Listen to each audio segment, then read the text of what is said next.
un rack, c'est un groupe, donc on va grouper là des instruments, puisque c'est un instrument rack. On peut grouper des effets, ce sera un audio effect rack, et bien sûr on peut grouper des effets MIDI, un MIDI effect rack. On est d'accord que l'instrument rack s'appelle comme ça, mais en vrai à l'intérieur on peut mettre des instruments, des effets MIDI, des effets audio. Ça va être un groupe qui peut même contenir des groupes, il n'y a aucun problème, et on peut mettre tout ce qu'on veut, on n'est pas limité bien sûr, hein. Donc l'image du haut, c'est un instrument rack où on a 5 chaînes, si je ne dis pas de bêtises. Voilà, c'est ça. On a 5 chaînes. Et les chaînes, c'est ce qu'on voit sur des lignes horizontales. Là, alors la première, c'est Wavetable, Poly6, FM8 ensuite, Operator ensuite, Analog ensuite. Ces chaînes, il faut vraiment penser ça comme des pistes. Ce sont des pistes, en fait. Et on le voit parce qu'à droite du nom de la chaîne, on a un volume. Ensuite, on a un panoramique ici. Ensuite, ici, on a l'activation des pistes, exactement comme sur les pistes, hein, et la touche solo qui permet de mettre la piste en solo. Et vous verrez que quand on va aller voir au niveau du nom de la piste, eh bien, effectivement, on a les mêmes paramètres, c'est-à-dire qu'on va pouvoir déplier la piste comme si c'était une piste, un groupe de pistes. Donc, on a la piste principale, et quand on déplie, chaque chaîne, c'est une piste, une sous-piste, si vous préférez. D'accord? Donc vraiment, l'idée, c'est de recevoir les notes MIDI en entrée.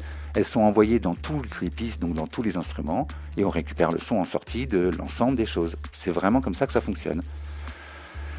Ce qui va nous intéresser dans les chaînes, c'est qu'on a la possibilité de créer des plages d'activation, d'accord, selon la hauteur ou la vélocité. C'est-à-dire que tout d'un coup, un son va disparaître parce qu'on joue plus aigu, ou au contraire il apparaît parce qu'on joue plus aigu.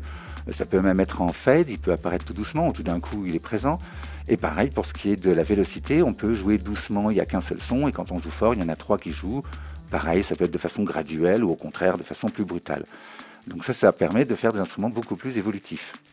Et ce qui nous intéresse encore plus, enfin aussi, c'est que si vous regardez bien, en haut à gauche, on a des petits boutons. Donc ici, voilà, les petits boutons pour afficher les chaînes, on ira dans le détail, hein, vous inquiétez pas. Le bouton pour afficher les devices, donc les périphériques, c'est-à-dire les effets, les instruments, tout ce qu'on aura mis dans la chaîne en question, dans cette piste-là. Et ce qui m'intéresse, c'est le tout premier en haut, là. Ça, c'est les macros. Et effectivement, les macros, c'est ce qu'on voit en bas, dans l'image du bas, là, les 8 macros.